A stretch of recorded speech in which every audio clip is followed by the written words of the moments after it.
Hi, welcome back to my channel. ఈరోజు వీడియోలో పాలక్ పూరి రుచిగా పోషకాలతో కూడిన ఒక మంచి ఆకుకూరతో, ముఖ్యంగా పాలకూర తినని పిల్లలకు ఈ గ్రీన్ కలర్ పూరీలను చేసి పెడితే ఇష్టంగా తింటారు. పాలకూరలో ఐరన్, ఫైబర్ పుష్కలంగా ఉంటాయి. ఇవి ఆరోగ్యానికి చాలా మంచిది. ఇంకెందుకు ఆలస్యం, వీడియోలోకి అయితే వెళ్ళిపోదాం. ముందుగా అయితే నేను 2 కట్టలు పాలకూరని అయితే తీసుకున్నాను. పాలకూరని చిన్న ముక్కల కింద కట్ చేసుకొని నీటిలో కొద్దిగా సాల్ట్ వేసుకొని శుభ్రంగా 2-3 టైమ్స్ బాగా కడుక్కోవాలి. కడుక్కున్న తర్వాత ఒక ప్లేట్లోకి తీసుకొని ఒక మిక్సీ జార్ తీసుకొని మిక్సీ గిన్నెలో వేసుకొని మిక్సీ చేసుకోవాలి. మెత్తగా మిక్స్ చేసుకుంటే సరిపోతుంది. ఇక నేనైతే ఉడకబెడతలేదు.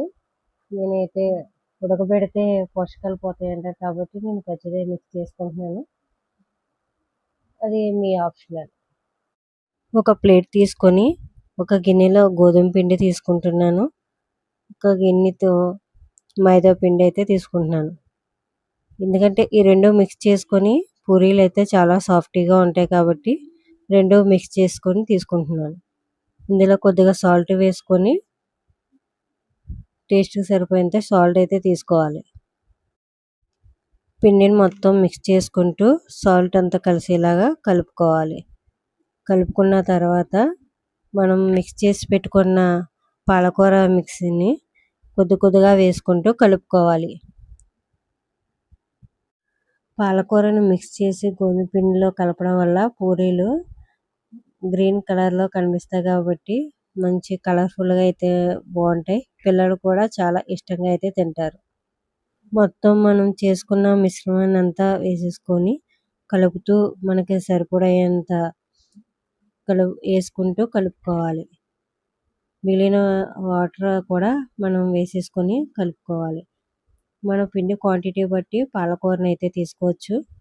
నేనైతే 2 కప్పులు పిండికి 2 కట్టల పాలకూరని అయితే తీసుకున్నాను. మొత్తం అంతగా కూడా బాగా కలిసేంత వరకు కలుపుకోవాలి. పిండి అంతా కూడా సాఫ్ట్గా అయ్యేంత వరకు బాగా కలుపుకోవాలి.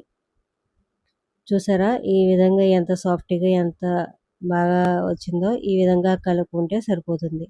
ఒక 15 నిమిషాల వరకు పిండిని మూత పెట్టి నాననివ్వాలి. మనం పూరీ కూరకైతే 3 ఉల్లిపాయలు తీసుకున్నాం. ఒక పెద్ద బంగాళాదుంప, 4 పచ్చిమిరపకాయలు, ఒక చిన్న క్యారెట్, ఒక చిన్న టమాటా అయితే తీసుకున్నాం. స్టవ్ వెలిగించుకొని ఒక గిన్నె పెట్టుకొని ఒక స్పూన్ ఆయిల్ అనేది వేసుకోవాలి. ఆయిల్ వేసుకున్న తర్వాత 2-3 వెల్లుల్లిపాయ రేకులు అనేవి చితకొట్టి వేసుకోవాలి. వెల్లుల్లిపాయలు వేసుకోవడం వల్ల ఉల్లిపాయ బొంబాయి చట్నీ అనేది చాలా టేస్టీగా ఉంటుంది. వెల్లుల్లిపాయలు వేసుకున్న తర్వాత వేయించుకున్న తర్వాత ఒక స్పూన్ మినపప్పు, ఒక స్పూన్ శనగపప్పు, కొద్దిగా ఆవాలు, కొద్దిగా జీలకర్ర, కొద్దిగా కరివేపాకు వేసుకొని వేయించుకోవాలి. వేయించుకున్న తర్వాత పచ్చిమిరకాయలు వేసుకోవాలి. పచ్చిమిరకాయలు వేసుకున్న తర్వాత కొద్దిగా వేయించుకున్న తర్వాత మనం కట్ చేసి పెట్టుకున్న బంగాళాదుంప ముక్కలు ఉన్నాయి కదా, బంగాళాదుంపలు కూడా వేసుకొని వేయించుకోవాలి.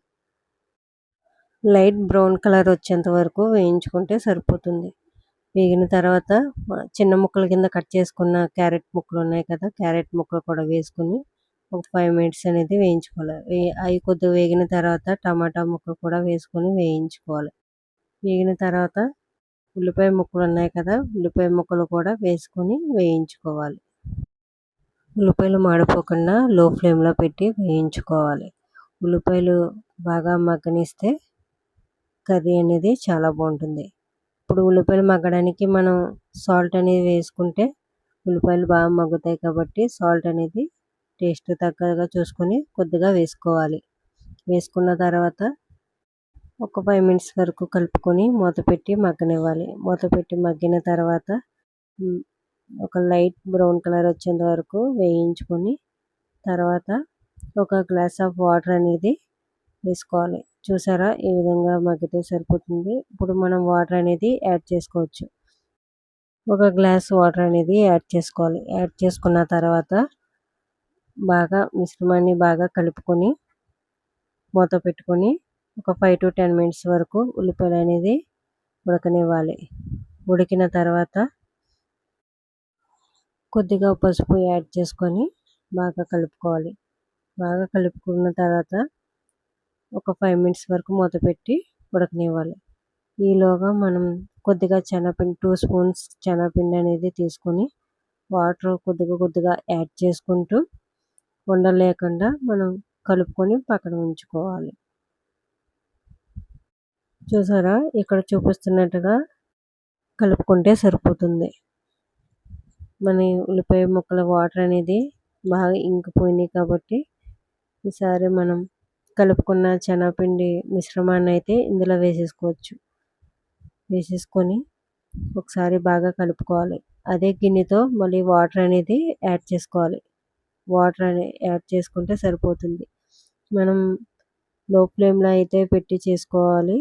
లేదంటే మనకి కర్రీ అనేది కుక్ అయిపోద్ది కాబట్టి శనగపిండి స్మెల్ అనేది వస్తుంది కాబట్టి లో ఫ్లేమ్లో అయితే మనకి బాగా కుక్ అయ్యి కర్రీ అనేది చాలా బాగుంటుంది.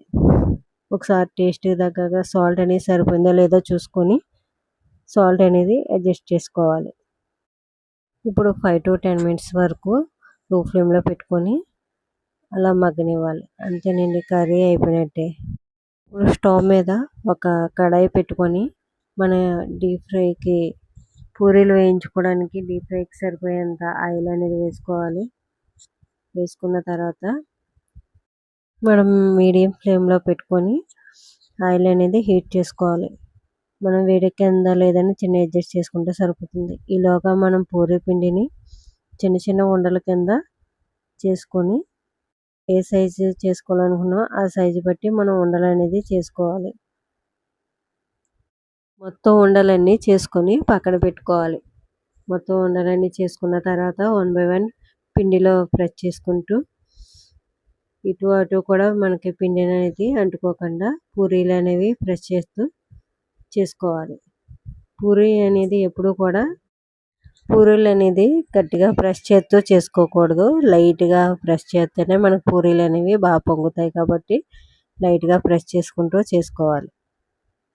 చూసారా, ఈ విధంగా ప్రెస్ చేసుకుంటే సరిపోతుంది. మొత్తం పూరీలన్నిటినీ కూడా ఇదే విధంగా చేసుకోవాలి. పాలకూర తినని పిల్లలు కూడా ఈ గ్రీన్ కలర్ పూరీలు చేసి పెడితే చాలా ఇష్టంగా అయితే తింటారు కదా. మంచి కలర్ఫుల్గా ఉన్నాయి కాబట్టి ఆకుకూరలు తినలేని వాళ్ళు కూడా ఈ విధంగా ట్రై చేస్తే ఇష్టంగా తింటారు. మొత్తం అన్ని పూరీలను కూడా ఈ విధంగా చేసేసుకోవాలి. చేసేసుకున్న తర్వాత మనం పూరీలు అనేది వేయించుకుందాం. 1 by 1 వేసుకుంటూ పూరీలు అనేది వేసుకోవాలి. ఆయిల్ అనేది మీడియం ఫ్లేమ్ పెట్టుకొని వేయించుకుంటే పూరీలు అనేది బాగా వేగుతాయి. కొద్దిగా ఆయిల్ అనేది పైన గరిటతో వేస్తూ ఉంటే పూరీలు అనేది బాగా పొంగుతాయి. చూసారా ఎంత బాగా పొంగినాయో. పూరీలు అనేది ఎప్పుడూ కూడా లైట్గా ప్రెస్ చేస్తే పూరీలు అనేది బాగా పొంగుతాయి. పిండి కూడా మనం కలిపినప్పుడు పిండి మనం నానబెడతాం కదా, దానివల్ల కూడా పూరీలు చాలా సాఫ్ట్గా వస్తాయి. పూరీని వేయించుకున్న తర్వాత మనం తీసుకుని ఒక ప్లేట్లోకి అయితే సర్వ్ చేసుకోవాలి. అలా మిగతా పూరీలన్నింటినీ కూడా 1 by 1 వేయించుకోవాలి. బయట క్రిస్పీగా లోపల మెత్తగా ఉంటే ఈ పూరీలు చాలా బాగుంటాయి కదా. పూరీలు పెరుగు లేదా ఊరగాయతో కానీ బంగాళాదుంప కుర్మాతో కానీ ఉల్లి బొంబాయితో కూరతో కానీ బొంబాయి చట్నీతో కానీ చాలా బాగుంటుంది. మీరు కూడా ట్రై చేయండి. పూరీలు అనేవి మంచి కలర్ఫుల్గా కనిపిస్తున్నాయి కదా, చాలా బాగా పొంగుతున్నాయి. తప్పకుండా మీరు కూడా ట్రై చేయండి. మొత్తం పూరీలన్నీ కూడా ఈ విధంగా వేయించేసుకుంటే సరిపోతుంది. వేయించుకున్న తర్వాత మనం ఒక ప్లేట్లో పెట్టుకొని సర్వ్ చేసుకోవడమే. అంతేనండి, చాలా ఈజీగా చేసేసుకున్నాం కదా పాలకూర పూరీ అనేది. మీరు కూడా తప్పకుండా ట్రై చేయండి. పిల్లలు ఆకుకూరలో తినలేని వాళ్ళు ఉంటే ఈ విధంగా ట్రై చేయొచ్చు. మంచి కలర్ఫుల్గా ఉంటాయి కాబట్టి తెలియని వాళ్ళు కూడా ఇష్టంగా అయితే తింటారు. ఈ వీడియో నచ్చితే లైక్ చేయండి, షేర్ చేయండి, మా ఛానల్ని సబ్స్క్రైబ్ చేసుకోండి. Thanks for watching.